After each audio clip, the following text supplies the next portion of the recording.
Entonces, miren este ejercicio. Nos dicen que tenemos un cuerpo que se está moviendo, un cuerpo, una partícula, de manera que la posición de esa partícula es una función que depende del tiempo, ¿verdad? Y que la posición entonces como una función del tiempo está dada por esta expresión. La componente en x es 5 veces t, y la componente en y es menos t elevado al cuadrado. Y nos preguntan que cuál es la rapidez media entre el tiempo t igual a 0 y el tiempo t igual a 2 segundos. No debemos confundir, no se debe confundir la rapidez media con la velocidad media. La rapidez media es diferente de la velocidad media. ¿Por qué es diferente? Porque recuerden que la rapidez media se define como la distancia recorrida por el cuerpo sobre el intervalo de tiempo en que le tomó a la partícula nacer esa distancia. Mientras que la velocidad media hace referencia es al desplazamiento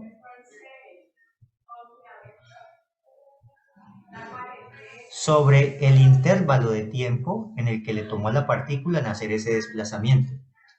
Eso quiere decir entonces además que distancia y desplazamiento son cantidades físicas diferentes. Muy bien, entonces, ¿cómo hacemos para calcular la rapidez media en el intervalo entre t igual a 0 y t igual a 2 segundos? Resulta que nosotros sabemos que las ecuaciones paramétricas del movimiento, en este caso son que x es igual a 5 veces t y que y es igual a menos, y está multiplicado aquí por t al cuadrado. Supongamos, ¿cierto? No nos lo dicen aquí en el ejercicio explícitamente, pero supongamos que las posiciones están medidas en metros y ya nos están diciendo que el tiempo está en segundos, ¿verdad? Bueno, es muy importante siempre que ustedes entiendan que estos números que aparecen en las ecuaciones no son números puros, tienen algún significado físico. Por ejemplo, ¿cuáles serían las unidades del número 5? ¿Qué unidades debe tener el número 5 para que al multiplicarlo por t, que tiene unidades de segundo, dé unidades de metros? Porque x se mide en metros. ¿Qué unidades debe tener el número 5?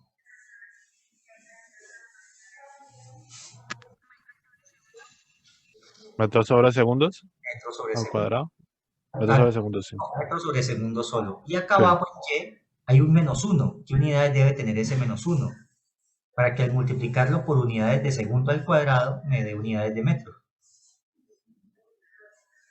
Entonces, en ese caso sería unidades de metro sobre segundo al cuadrado, ¿verdad? Para que se vayan las unidades de tiempo y me queden las unidades de metros, que es lo que representa una coordenada de posición. Bueno, muy bien. Entonces, esas son las ecuaciones paramétricas. Y ustedes saben que nosotros usamos esas ecuaciones paramétricas para encontrar la ecuación de la trayectoria. Y que la ecuación de la trayectoria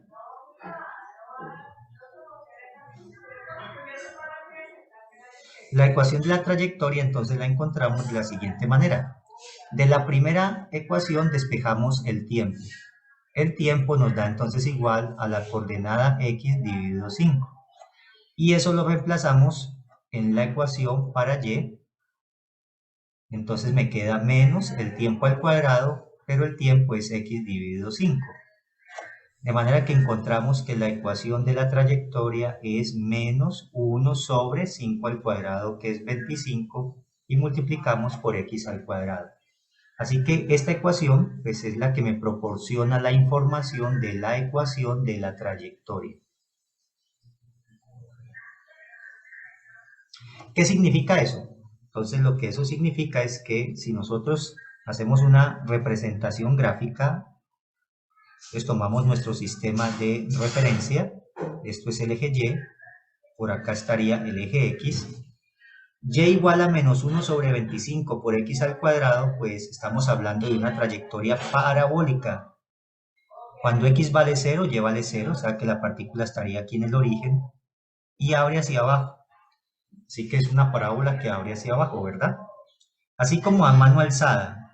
A mano alzada, entonces sería más o menos que, por ejemplo, cuando x vale 5, no sé si por aquí estaría 5, entonces cuando x vale 5, digamos que si la parábola corta, bueno, hagámosla un poquito más pequeña para no tener que dibujar hacia abajo tanto.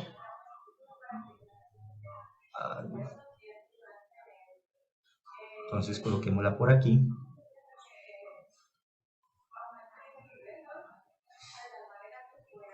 Y supongamos más bien que por aquí esté 5. Entonces si por ahí está 5, eso quiere decir que este puntico aquí, cuando x vale 5, al cuadrado es 25, menos 25 dividido 25, o sea que la coordenada en y, digamos que por aquí está el 1. ¿Okay? Es un dibujito a mano alzada. Entonces, esta es la trayectoria, sigue una trayectoria parabólica. Y si me piden la rapidez entre el tiempo t igual a 0 y t igual a 2 segundos, pues eso significa que, miren que a los 2 segundos, la coordenada en y es 4 y la coordenada menos 4 y la coordenada en x es 10. O sea que a los 2 segundos nosotros necesitamos calcular toda esta longitud, la longitud de ese arco de parábola por allá. Tengo que calcular toda esa longitud de arco, porque esa longitud es lo que me da la distancia recorrida por el cuerpo. Si calculo esa distancia y la divido en el intervalo que le tomó en hacer esa distancia, que sería 2 segundos, entonces eso me dará la rapidez media, que es lo que me están preguntando. Pero, ¿cómo se hace para calcular la longitud de un arco? ¿Ustedes conocen eso? Lo acabé de ver hace un momento, profe. Eso es una ecuación que aún no sé la demostración, pero utiliza integrales. Bueno, entonces mira que la demostración es muy sencilla. Supongamos que tengo este arco, ¿listo? Y yo quiero saber la longitud de ese arco. Vamos a llamar a la longitud de ese arco, la vamos a llamar L. Profe, qué pena. ¿Puede devolver un momento de diapositivas o tomarle foto? Claro que sí. Listo, gracias. Entonces, yo necesito calcular la longitud de este arco. Una manera de aproximarnos a esa longitud sería aproximarnos por segmentos. Por ejemplo, yo puedo tomar este punto aquí y trazar un segmento desde aquí hasta acá. Y luego otro segmento desde aquí hasta el otro extremo. Y la suma de las longitudes de esos dos segmentos pues va a ser parecida a la longitud de ese arco. Ahora imagínense que yo divido en muchos más punticos esa trayectoria y entonces me aproximo por segmentos de línea más pequeños. En el límite, cuando esos segmentos de línea tienden a 0, la suma de todos esos segmentos de línea me darían la longitud del arco. Así que hagan ustedes la siguiente abstracción, ¿no? Vamos a imaginarnos que he dividido esa trayectoria en pedacitos muy chiquitos, tan chiquitos que la longitud de ellos, voy a usar la notación de diferenciales, es un dl. Entonces parto la trayectoria en pequeños segmentos, en muchos segmentos chiquiticos. Y a ver, permítanme yo para que todo quede más claro, y me gusta usar la notación de los colores. Entonces tenemos un segmentico de tamaño de L con el que me aproximo a esa curva y hacia la derecha, entonces esto es un diferencial de X y hacia aquí hacia arriba esto es un diferencial de Y. Así que, ¿cuánto vale el tamaño de L?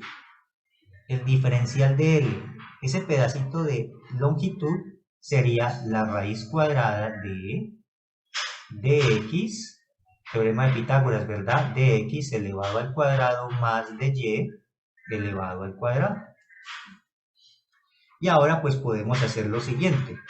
Entonces podemos sacar factor común de x al cuadrado. Entonces aquí me queda 1 más, y aquí quedaría de y de x todo al cuadrado, y he sacado como factor común un diferencial de x elevado al cuadrado. Saqué el factor común del diferencial de x elevado al cuadrado. O sea que el diferencial de longitud nos va a quedar la raíz cuadrada de 1 más, y aquí queda entonces de y de x al cuadrado, y ahora fuera de la raíz me queda el diferencial de x. En el límite, cuando estos diferenciales tienden a 0, de y sobre de x es la derivada de y respecto de x. Y la longitud total, pues la encontramos sumando, haciendo la suma de las longitudes de todos esos pedacitos de los segmentos chiquiticos en que he dividido la trayectoria, la he aproximado por esos segmentos. En el límite, cuando esos infinitesimales tienden a 0, esta suma es lo que se llama hacer una integral. Así que entonces, para calcular esa longitud de arco, lo que calcularemos es la integral de 1 más la derivada de y respecto de x elevado al cuadrado, y todo eso integrado respecto a x.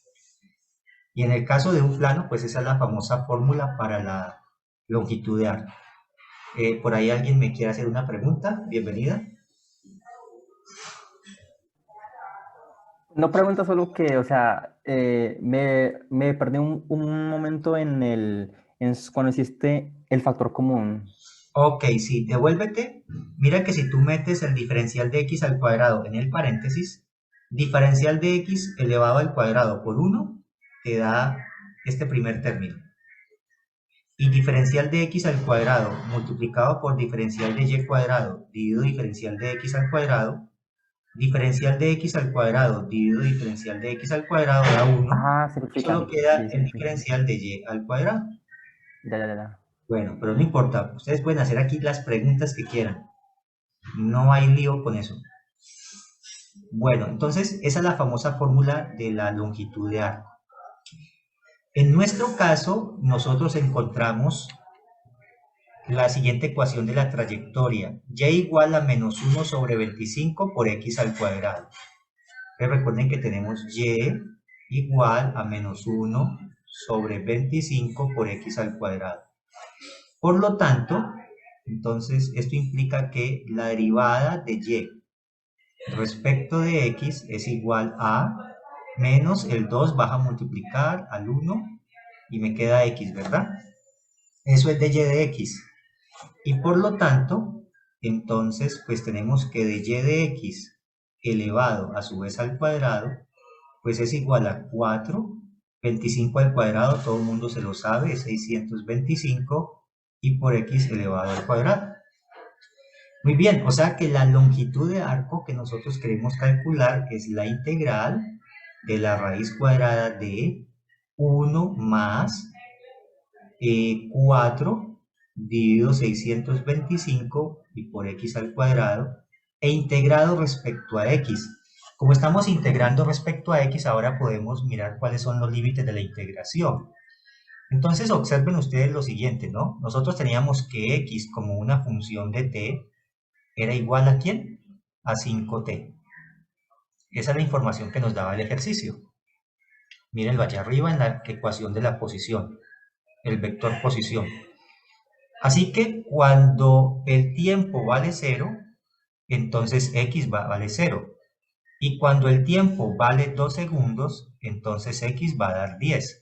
O sea que los límites de integración respecto a x son solamente entre 0 y 10.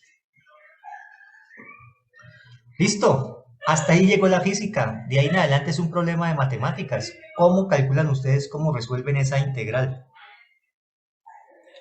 Bueno, uno puede simplificar esto un poquito más, ¿no? Nosotros podríamos hacer un cambio de variable. Por ejemplo, podríamos decir sea z igual a 2 sobre 25 por x al cuadrado. Entonces, el diferencial, perdón, x al cuadrado no, por x solito. Y eso quiere decir entonces que esto implica que el diferencial de z es igual a 2 sobre 25 multiplicado por el diferencial de x. Así que la integral se transforma en ¿quién? En la raíz cuadrada de 1 más, y entonces 4 sobre 625 por x al cuadrado es lo mismo que z al cuadrado. ¿Y quién es el de x? El diferencial de x sería 25 dividido 2 por el diferencial de z. Ahora, límites de integración, ¿no? Resulta que cuando x vale 0, z vale 0. X igual a 0 implica que z es igual a 0. Y cuando x es igual a 10, aquí yo me equivoqué, perdón, bueno, es mejor colocar aquí, ay, se me hizo, es mejor que coloquemos, aquí más bien es x igual a 0, cuando x es igual a 0 implica que z es igual a 0, y cuando x es igual a 10, entonces miremos aquí, 10 queda 20 sobre 25, entonces z sería igual a 20 sobre 25, quinta de 20, 4, quinta de 25, 5, o sea, z0 hasta z 4 quintos, ¿verdad? Y pues esta es mucho más fácil de visualizar, el 25 medios puede salir afuera de la integral, queda la integral entre 0 y 4 quintos de la raíz de 1 más z al cuadrado integrado respecto a z. Y esta integral entonces ya ustedes las pueden buscar en sus tablas de integrales y tienen un resultado. Ahora, ¿qué pasa si no tienen tablas de integrales? ¿Cómo pueden resolver esta integral? Esta integral ustedes la pueden reconocer que es una de esas integrales que se resuelve haciendo una sustitución trigonométrica. Si hacen eso así, eso les va a llevar a resolver una integral de secante al cubo.